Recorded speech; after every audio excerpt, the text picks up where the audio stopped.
बिस्मिल्लाहिर्रहमानिर्रहीम। अस्सलाम वालेकुम। कैसी है मेरी प्यारी प्यारी यूट्यूब फैमिली। अच्छा जी, मैं आ गई हूँ छत पे और तकरीबन टाइम है जी 10:30 का। और ये माशाल्लाह से जी दूध शूध पी चुकी और खेल कूद में मसरूफ़ है, ये देखिए जी। और अब जैसे जैसे मौसम बेहतर हो रहा है और इनकी जी फुर्तियाँ जो है ना वो वापस आ रही हैं। और ये रही जी मन्नत और वो रही जी गुड्डी और ये रहा जी यमन शहज़ादा, जो कि बाहर आने के लिए कर रहा है लेकिन इसको भी बाहर नहीं निकाला। ये रही जी। अच्छा, ये रही जी गुडी। अच्छा जी, बहुत से भाइयों का सवाल था जी कि क्रॉसिंग सीज़न आ रहा है तो क्या प्रोटोकॉल दिया जाए बकरियों को। तो जी मुझे तो नहीं इतना पता, ना मैं उस्ताद हूँ और ना ही मैं कोई डॉक्टर हूँ, लेकिन इतना ज़रूर है कि जो मैंने अपनी बकरियों के लिए कुछ किया या कुछ भी इनको यूज़ करवाया वो मैं आप लोगों से ज़रूर शेयर करती हूँ। और मैं जो अभी गुड्डी का ट्रीटमेंट कर रही हूँ क्योंकि अब क्रॉसिंग सीज़न है तो आगे इसको भी क्रॉस करवाना है, तो मैं इसको जी सेलिमेट इंजेक्शन पहले तो मैंने तकरीबन पिछले माह की तकरीबन आखिरी डेट में जो है ना मैंने इसकी डिवर्मिंग कर दी थी, यानी कि 15-20 दिन हो चुके हैं इसकी डिवर्मिंग को। तो अब जो है इसको मैंने लगाया जी कल 10 तारीख को मैंने लगाया इसको सेलिवेट इंजेक्शन और साथ विटामिन AD3 का इंजेक्शन लगाया। और इंशाल्लाह ये 4 दफ़ा रिपीट किया जाएगा, यानी कि 1 माह तकरीबन। और इस माह के आखिर में इंशाल्लाह अगर ये हीट पे आती है तो इसको क्रॉस करवा लिया जाएगा। और फीड अच्छी है, दूध अभी भी दे रही है 2 टाइम, इनका दूध 2 टाइम हो चुका है। और ये जी तीनों 2 टाइम दूध पी रही हैं। बस बस बस, ये देखें, ये माशाल्लाह इनकी सेहत देखें। जैसे जैसे अब आगे मौसम चेंज हो रहा है ना तो अब इंशाल्लाह इन पे जो खाया पिया है इन्होंने वो नज़र भी आएगा। ये देखें, तो ये जी मैं ट्रीटमेंट इसका कर रही हूँ। अभी फीड वगैरह भी अच्छी है, बहुत अच्छी है बल्कि, और मैं जितना ये खा सकती है उसको मैं दे रही हूँ। ये नहीं कि मैंने इसको कोई जी नाप तोल के देती हूँ, जितना इसका दिल होता है वो इतना खाती है। अभी ये सुबह का खा चुकी और माशाल्लाह से ये देखेंगे ये दोनों की पता नहीं किस बात पर लड़ाई हो रही है। ये तो पूरा बकरा है जी, और ज़ोर भी उसका बकरों वाला है और मारने का अंदाज़ भी उसका जो है ना बकरों वाला है। और वो देखें, वो इनको देखा देखी अंदर खाना छोड़ के और वो लगा हुआ जी वैसे ही सींग के ज़रिए खुरली को उठाने में। तो ये प्रोटोकॉल आप लाजमन अपने बकरियों को दें। तकरीबन 1 माह पहले डिवर्मिंग कर दें और सारा कुछ उसका जो इंजेक्शन वगैरह एवरमेक्टिन का लगाना वो लगा दें और सिरप पिला दें। फिर उसके बाद जो है आप अगर विटामिन AD3 और सेलिवेट इंजेक्शन 1 हफ्ते के गैप से दोनों इंजेक्शन यूज़ करवाते हैं 1 माह, यानी कि 4 दफ़ा, तो इंशाल्लाह आपकी बकरी में जो कोई वीकनेस है या कुछ ऐसा वैसा मसला है विटामिन AD3 या कुछ भी किसी भी किस्म की कमी का, तो वो भी दूर हो जाता है। और बाकी रही जी मिनरल मिक्सचर, कैल्शियम पाउडर, ये तो आप अपनी फीड में लाजमन रखें, चाहे वो बकरी खाली है, चाहे वो बच्चे हैं, चाहे वो बकरे हैं। अच्छा, यही इंजेक्शन विटामिन AD3 और सेलिवेट का इंजेक्शन आप बकरों को भी लगा सकते हैं क्रॉसिंग सीज़न से पहले, यानी कि जैसे कि अभी इसको लग रहा है तो मैंने बकरे को भी लगा दिया, हालांकि उसको ज़रूरत नहीं है लेकिन फिर भी लगा दिया तो अच्छा है। मेन जो काम है वो बकरी है, तो बकरी के लिए जो है ये चीज़ें ज़रूरी हैं। फीड अच्छी दें, ख्याल रखें इन दिनों में जानवरों का, और सबसे बड़ी बात यह है कि ये इंजेक्शन वगैरह और डिवर्मिंग लाजमन कर लें, क्योंकि इसके बाद ये डिवर्मिंग नहीं हो सकती। जब पेट में बच्चे होते हैं तब लोग पूछते हैं जी डिवर्मिंग कर दें, तो उस टाइम डिवर्मिंग ना करें। अभी ये करने वाले काम है, अभी वक्त से पहले ये करने वाले काम होते हैं।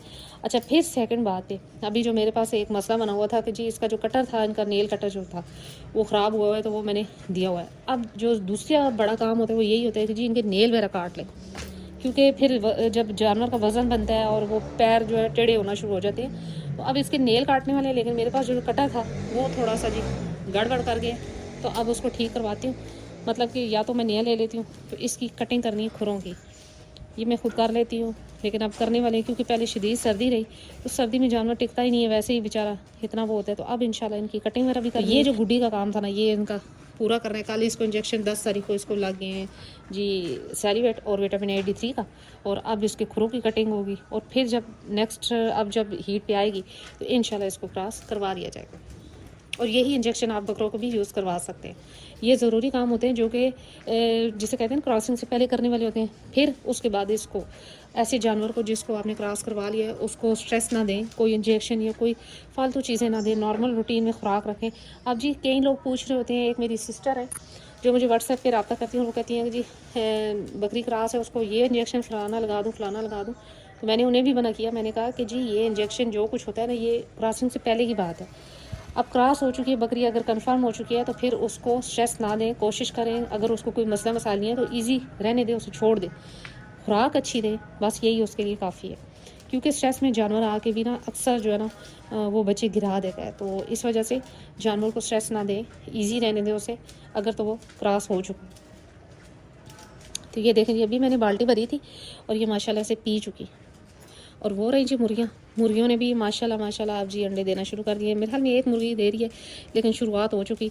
एक दिन छोड़ के ये एक दिन दे रही है, लेकिन अल्लाह का करम है कि अब इन्होंने देना शुरू कर दिए। मौसम जैसे जैसे अब चेंज होगा तो इंशाल्लाह जानवरों पे जो मेहनत की गई है या खिलाया पिलाया गया है तो वो इंशाल्लाह नज़र भी आएगा। अब मन्नत जी उससे वो जैसे कहते हैं ना कि सीख रही है कि क्या क्या करना है। अब मन्नत देखे माशाल्लाह उससे थोड़ी सी ऊंची हो गई है, ये फ़र्क पता लगेगा। मन्नत थोड़ी सी ऊंची हो चुकी है गुड्डी से, क्योंकि इधर है ये नस्ल की बात होती है। गुड्डी माशाल्लाह अपने सुए में, पेट में, जिसे कहते हैं पेट की साफ़ है। फिर सबसे बड़ी बात यह है कि दूध में अच्छी है। अभी तक इनको 2 टाइम दूध पिला रही है, 3 टाइम भी दे सकती है, लेकिन मैंने खुद इनका 2 टाइम कर दिया कि ज़ाहिर है उसको भी आगे क्रॉस करवाना है। तो ज़्यादा जो है ना बस अपनी, और सेहत देख लें, सेहत बहुत अच्छी है इसकी। और माशाल्लाह इसकी माँ भी ऐसी थी। तो अब बस यही चीज़ होती है। और हैवानी का कोई मसला मसाइल, कोई सोजन, कोई इस तरह की चीज़ कभी भी इसमें नहीं आई। ये इसका तीसरा सूआ था जिसमें ये 3 बच्चे इसने दिए। और माशाल्लाह से कोई मसला मसाइल, कोई किसी किस्म का, जिस दिन बच्चे देती है उससे अगले दिन बिल्कुल ऐसी होती है कि जैसे इसने बच्चे दिए ही नहीं है। ये देखेंगे, ये भी खड़ी है। तो ये जी अब इंशाल्लाह क्रॉस करवानी है इंशाल्लाह इस फरवरी के एंड में। जैसे ये हीट वेव आती है तो क्रॉस करवा लिया जाएगा। और जो मैं इसका ट्रीटमेंट कर रही हूँ या जो मैं इसको प्रोटोकॉल दे रही हूँ वो मैंने आपको बता दिया। फीड अच्छी है, सेलिवेट इंजेक्शन और विटामिन A-D3 का इंजेक्शन, बस इसके अलावा मैंने कुछ भी नहीं किया। फीड अच्छी है। और उससे पहले कि मैंने पिछले माह के एंड में मैंने तकरीबन इसकी 28 या 29 तारीख को मैंने इसकी डिवर्मिंग कर दी थी। इन सब की कर दी थी, लेकिन जो इसकी बात मैं कर रही हूँ उसकी ख़ास तौर पर बता रही हूँ। तो ये चीज़ें होती हैं ज़रूरी। अच्छा, क्रॉसिंग से पहले 1 माह पहले आप डिवर्मिंग वगैरह कर लें तो वो ज़्यादा बेहतर है। एंड टाइम पे कि जी जिस टाइम आप क्रॉस करवाने लगे हैं उस टाइम बकरी की डिवर्मिंग ना करें तो ज़्यादा बेहतर है। ये खा रही हैं। जुमन भी शुक्र है कि उसने खाना शुरू कर दिया।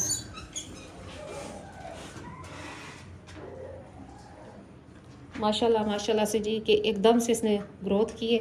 अभी जैसे जैसे मौसम चेंज हो रहा है ना तो इंशाल्लाह ग्रोथ होगी। अब ये देखें कि मैंने ये खुरली थी, इस खुरली के नीचे मैंने वो पाए लगाए हुए और उसमें भी अब इसके ऊपर से गर्दन टच करना शुरू हो गई, यानी कि इसने एकदम से अपना हाइट और वेट भी, काफ़ी वेट भी बन गया इसका। तो माशाल्लाह से रेडी है ये भी क्रॉसिंग के लिए आगे। अब इससे भी बकरी क्रॉस करवाई जाएगी और फिर उसके बाद इसको सेल कर दिया जाएगा क्योंकि बड़ा बकरा है और ये थोड़ा सा नहीं बल्कि काफ़ी ज़्यादा एग्रेसिव है, जिसकी वजह से रखना मेरे लिए मुमकिन नहीं है। तो अब इंशाल्लाह गुड्डी क्रॉस करवा, क्योंकि वो दूसरी तो छोटी हैं, उनको तकरीबन अगले साल फरवरी मार्च में क्रॉस करवाया जाएगा मन्नत को। तो तब तक फिर मुझे इसको मैं रख नहीं सकती, तो इसलिए मैं इसको इंशाल्लाह सेल कर दूँगी। अभी ये कहता है कि जी बाहर भेजा जाए इसको, जबकि नहीं जाना इसको। चल मन्नत उधर। मन्नत जी बड़ी अजीबो गरीब है, मेरे साथ साथ रहती है और सींग भी मार जाती है। गुस्सा आता तो सींग भी लगा जाती है। मन्नत और ये देख, और इसकी मैंने तार भी लगाई इस पे, लेकिन इन्होंने फिर भी नहीं बख्शा इसको। ये रस्सी काट जाती है, कपड़े काट जाती हैं, ये मसला है इनके साथ। बाकी हर तरह का प्रोटोकॉल दिया जा रहा है, लेकिन ये जो है ना चीज़ ये नहीं छोड़ती, कपड़े काटना, रस्सी काटना, ये चीज़ें। तो लिहाजा कपड़ा हो गया, रस्सी हो गई, शॉपर हो गया, ऐसी चीज़ें जानवरों के सामने ना छोड़ें, क्योंकि ये खा जाते हैं, जिसकी वजह से फिर नुकसान भी हो सकता है। ये देखिए, तो जी यही थी आज मेरी छोटी सी वीडियो। उम्मीद करती हूँ मेरी वीडियो अच्छी लगी होगी। अगर अच्छी लगी है तो लाइक एंड सब्सक्राइब कर दें। मिलते हैं नेक्स्ट वीडियो नेक्स्ट किसी टॉपिक के साथ, तब तक बाय।